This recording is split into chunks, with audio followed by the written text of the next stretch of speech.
Ladies and gentlemen, the world as it is has now been enrolled under the Formula One Grand Prix.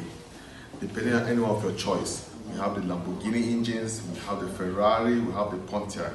Whichever one you might want to choose from is all turbocharged. Turbocharged in the sense that it's all about speed, efficiency, and above all, competition.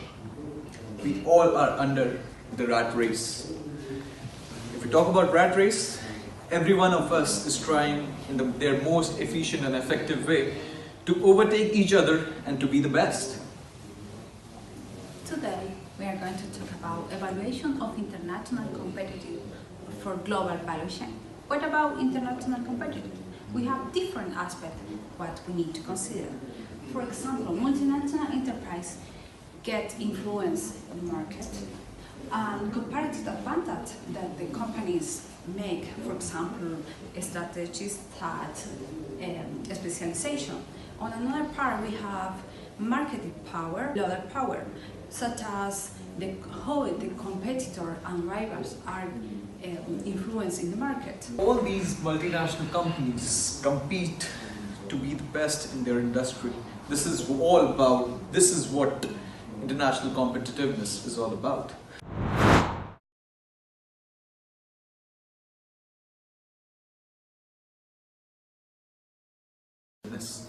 Now, if we talk about the global chain, which is a very broad topic, so it is basically about optimizing the production process, how a company optimizes its production process by efficiently using manufacturing, refining, assembling, logistics, and retail across different parts of different countries.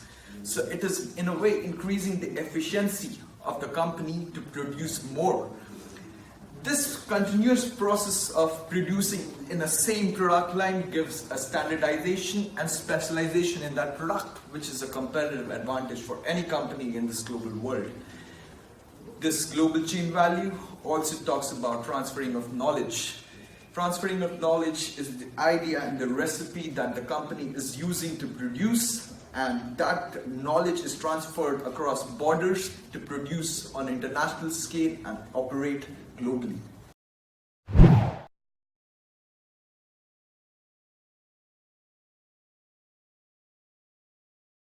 So international competitiveness is about the multinational companies competing amongst each other to be on the top and to produce in the most efficient way.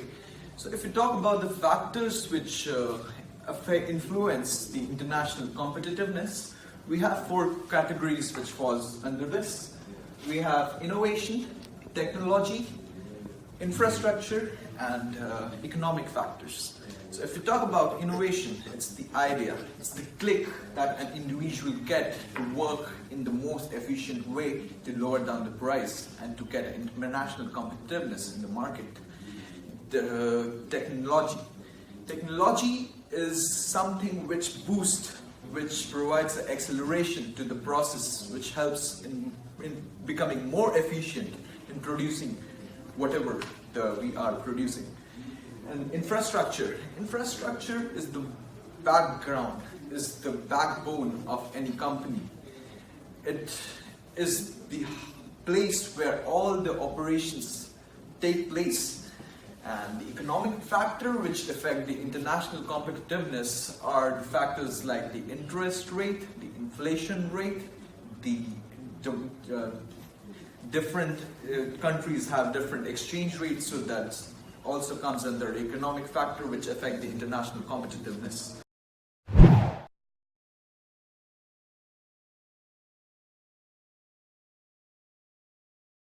We're trying to evaluate the global value chain as it relates to the various models that we have.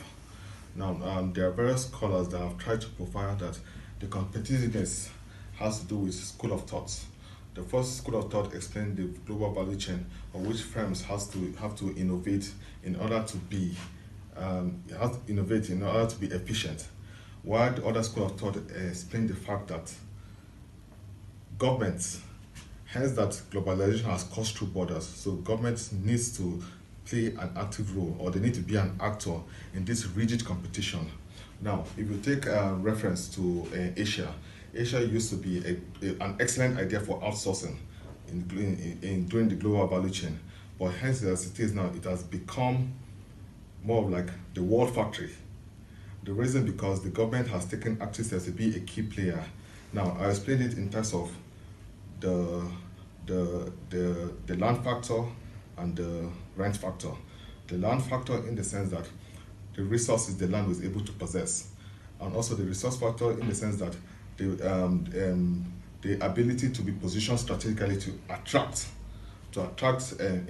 firms. So now the government, in their opinion, needs to form an active player in the sense that they need to empower the indigenous firm to compete with the international firms. Now, this act of competing, if you look at the global value chain, it has led to the rise of multinationals. These multinationals have become monopolistic, which has led to the formation of trust, cartel, and syndicates. So in order to compete now, the government need to encourage the formation of clusters and corporations in order to compete with the international firms.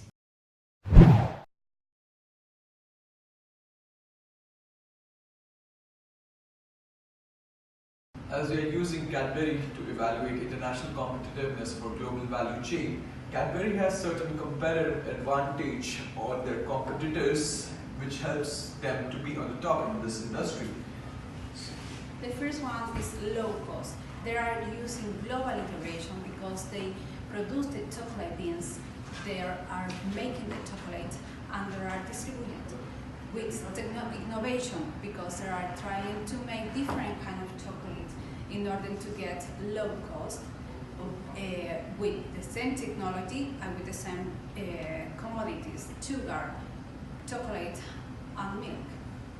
So the second competitive advantage which Cadbury has in this industry is large market share. So Cadbury has went through a lot of mergers and partnerships and acquisitions which help them to cover a large part of market globally.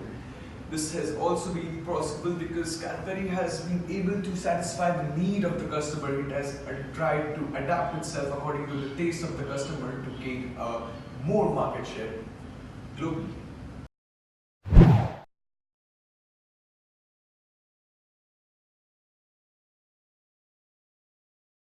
Talking about the procurement process of Cadbury chocolate, we go all the way to a tropical planet where we find cocoa beans, and that is situated in Ghana because they have a fertile land. So the cocoa beans is planted in Ghana where it's being plucked out and being processed and dried. Then after this is being processed, it is packed. When this is packed, it is shipped to Australia and UK. After being shipped to Australia and UK, when it reaches its destination, it's taken to the warehouse. After being taken to the warehouse, it goes forward to the processing firm, being processed, blended into raw refined chocolate. After this, it moves forward to where we find the best milk. Since we need natural resources, the milk is being found, being manufactured by cows, being extracted from cows. After this is blended with the cocoa beans, with the cocoa, we add sugar to taste.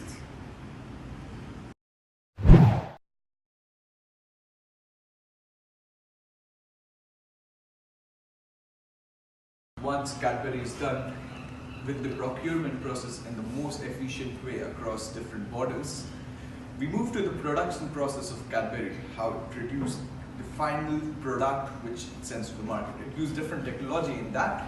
It used such machines which can pour the right amount of chocolate in the chocolate malt to give a perfect uniform size to the chocolate.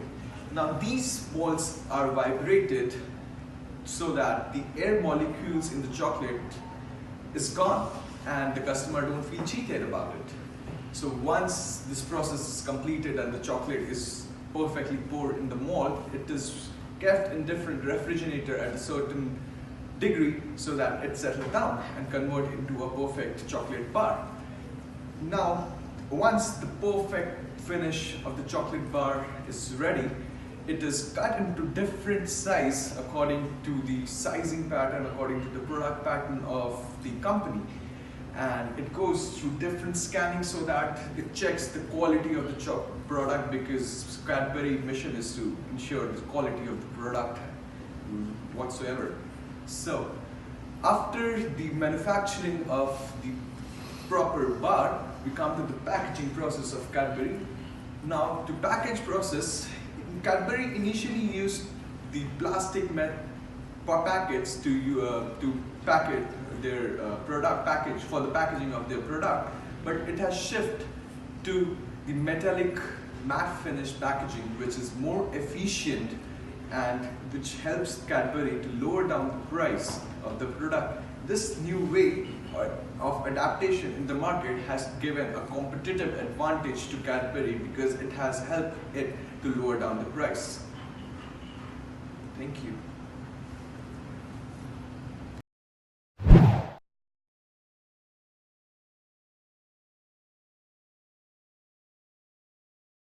What about transport and logistics? Cadbury, in order to keep the low cost, they are using just two kinds of transport, tip and trucks. For example, from Ghana to Singapore, they use a regular container transporting the chocolate beans. In Singapore, they process the chocolate and they are sending to UK, but in a special container, because they don't want to lose the quality of the chocolate. So the grade is 21 degrees. Then it's distributed via tip as well to different countries in the world, and in every segment of the market they are using trucks.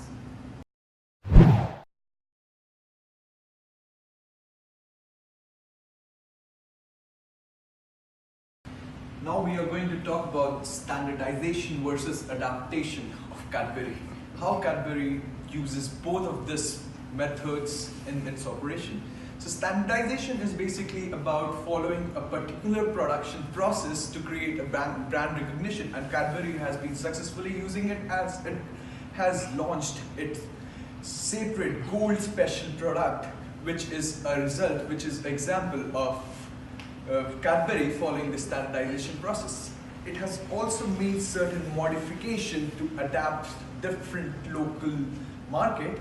So Cadbury, when it came to the US or UK market, it made certain change in their flavors and other factors like cutting down the sugar for more healthy lifestyle. So these are the adaptation which Cadbury adopted to gain more market share in the market.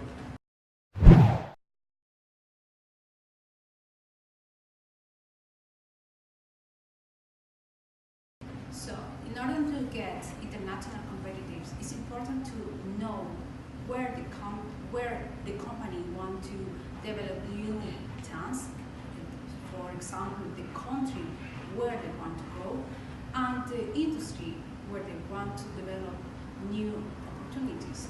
At the same time, it's necessary to be clear about how the market is working, and on the other hand, the value chain is important to be clear the process in globalization and getting new opportunities about the cost or different strategy that the company want to get. So globalization is the key for global value chain. It talks about how different companies restructure its operation to operate on international scale, and how these company has reduced manforce to use more of machines to create value, which is all required for development and growth. Thank you.